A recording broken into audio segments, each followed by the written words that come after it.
Ramblers, let's get rambling. Hey everybody, good evening.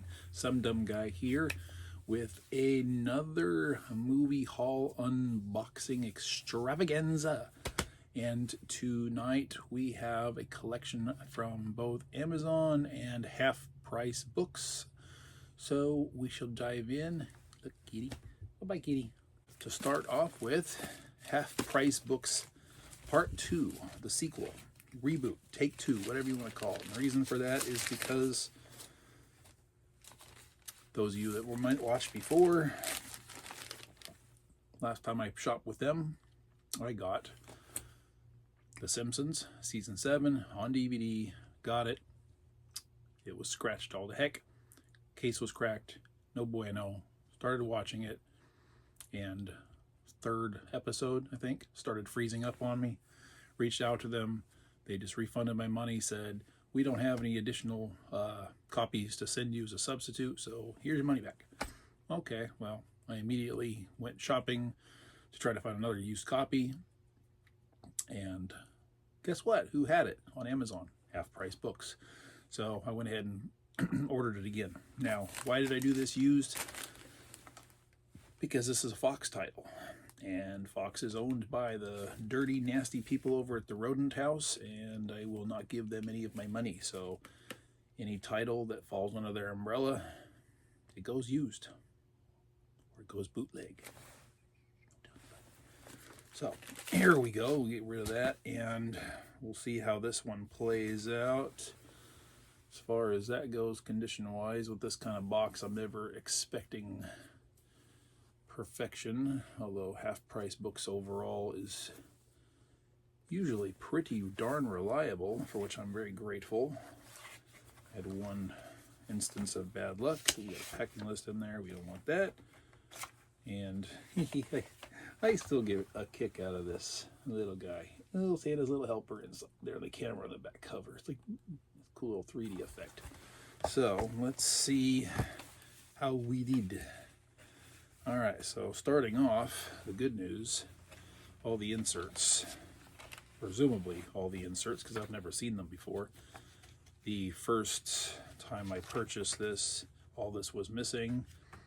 Appears to be, at a casual glance, an episode list and breakdown. And disc by disc, that is good news. And then there's a little brochure here listing Fox titles available on DVD. So that is cool. We'll look those over later. For the time being, we have the more important aspects of this purchase, which will be the discs themselves. So this one here has a couple little, you're never going to be able to see this on camera, I know. Couple little smudges, but I don't see any actual scratches, although the disc number 1 holder doesn't seem to want to hold. It doesn't appear to be broken, but that disc rests in there, but it won't clip. I don't see that it's missing anything, but it probably is. Lighting in here is not great, but worst comes to worst, I still have the case from my original purchase, so if it becomes a serious concern, I can swap it out, even though that one has a slight crack in the plastic. Disc number 2 just popped free loose at 2, but again, aside from a couple smudges, condition looks solid. Disc number 3, little more resistance popping out, and it has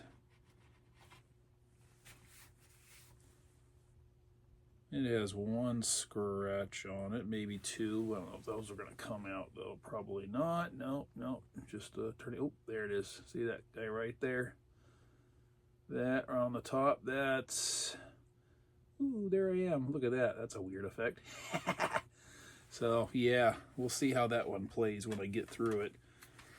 Gonna do a best of both worlds mashup here, I think, between these two sets if it comes down to it. Disc number 4 looks pretty darn good, so Only one concern, and it may or may not cause a problem. DVDs are far more forgiving in the scratch territory than a lot of other newer formats, particularly 4K. Just the slightest little piece of lint or dust on it that you can't even see will cause all kinds of hang-ups. So we're happy here. We got an eyeball poking through after I've taken that packing list out. Let's see what else we have going on here. Moving on to Amazon land. Amazonian rainforest. Let's see what's in the bag. Well, this is all what you came to see, right? Pour and store silicone. This is a gallon-sized paint lid and pourer.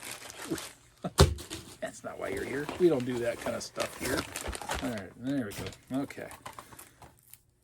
Miss Physical Media, Blu-ray time. Blind Buy, Blu-ray. Nicolas Cage. Heard cool things about this title. It is Mandy. We are interested in Mandy. Got a really good deal on this one. Happy to have it. Curious to watch it. Next one. This guy's a hefty package. So we're gonna see what's going on here. Yeah. Go ahead, shoot. Here, go play with the kitty. Ooh. All right. First and foremost, what do we have here? Ooh. We have 4K upgrade time, non-blind buy. I have been waiting to pick this one up for some time because the price was higher than I wanted to pay for it, considering I hadn't too long ago upgraded to the Blu-ray within probably a year of the 4K getting released. So I was definitely waiting for this to drop under 20 bucks, but it's one I enjoy. That neck and neck summer of 1998 between Deep Impact and Armageddon. Deep Impact wanting to get to the theater first, rushed its release, sacrificed some of its special effects work as a result. And for some reason, this one flew under the radar largely, and Armageddon came on like that wave at the end of this movie. That wave washed it on out. But I like Deep Impact. I think it's a nice, touching story. It takes more humanistic aspects that are largely missing from Armageddon. So got a little more slightly dramatic version of the story, and then the popcorn fun version of the story on the other side. So yeah, I like that upgrade. We're gonna do that. And this release was very contentious when it was announced. I dismissed it outright, to be perfectly honest, from the beginning. A lot of people in the physical media community, if you can hear that background noise, Sorry Sugar is playing in the hallway. She loves marbles. She has one over there, and she's batting it around. Get that marble, Sugar, here. Get your marble. Anyway, so members of the physical media community were up in arms about this particular release. It's a collection of 4 films. They wanted them released individually. And as far as I know, as of the time of this release, or the time of this filming, they're not all available. Some are on pre-order that you can get for individual releases. Others have not reared their heads yet as far as that option. It went on sale on Amazon. And I looked at it finally for the first time when it did. I mean, seriously looked at it. And I'm going to, of course, put the price up here at some point. But I want to say I paid in the neighborhood of $45 for this set. And it's 4 films. And it's 4 4Ks. We'll just bring it up here before we go any further. Oh, it glares. Apologies. Can't get around that with something this size. This is the Paramount Scares Collection, number 2. And within this collection, you have 4K of Friday the 13th Part 2, Breakdown, World War Z, which I believe to be the director's cut, and Orphan First Kill.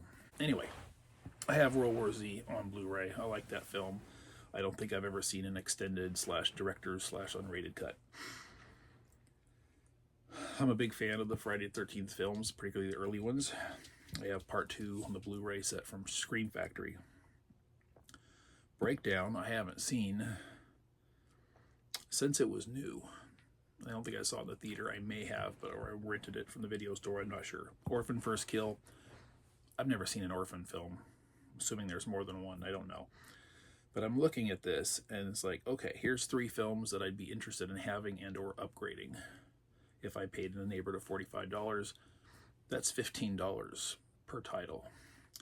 With Orphan First Kill being worst case scenario, a free bonus. If I watch it and I like it, hey, score. Divide that $45 into 4 films for 4K. If they're quality scans and releases, you can't go wrong. I would have, at the very minimum, purchased the individual breakdown, which is pending release, but it's already on pre-order. So just buying that one individually, assuming it's in the $20, $25 range, at a good price, you know, I'm already halfway there for this whole set. So I decided to pull the trigger on it. I don't care about the collection. I don't care about what so many other people had issues with about these particular 4 films being grouped together. I understand those gripes, but I'm not buying this for a collection. I don't care if they're grouped together. These are individual cases with individual slipcovers, and each unique to this particular set. All this, anything that identifies this as a collection, can go away. I'm not putting this on my shelf. It won't fit on a shelf. These guys, on the other hand, they all will. So we're going that. We don't care that it's a collection. The pricing overall for these together is well within being a good value. Probably a great value, really. Especially, like I said, even at $15 per film for the 3 that I want, $15 for any 4K release upon release, I mean, it's a no-brainer for me. So for all the naysayers on this one, congratulations. You probably screwed yourselves out of getting some good movies at a good price. Your loss. I'm okay with this. So, yeah. I'm going to look forward to opening this thing up, and I might even just do a separate video for this one as a follow-up, just to see what's all inside and how it looks in the presentation. So, in the meantime, though, thank you all very much for joining me. This one's brief. I don't have a whole lot to show off. There's a whole lot in store for the near future, though. Oh, my God. Black Friday stuff. It's November. The walls coming in on me, like this whole pile just sometime just gonna come down like a big wave and drown me in physical media delight. Reminds me of Hellraiser. Oh, the suffering. Such sights to show. Anyway, thank you all for joining me. You have any comments to make about any of these titles that I picked up? Have you seen any of them? Are you interested in any of them? Are you planning on buying any of them? Let me know. Comment below to the empty void of that comment section, which we love to be filled with words and dialogue and engagement. Come on, let me have it. Y'all have a nice evening. Take care.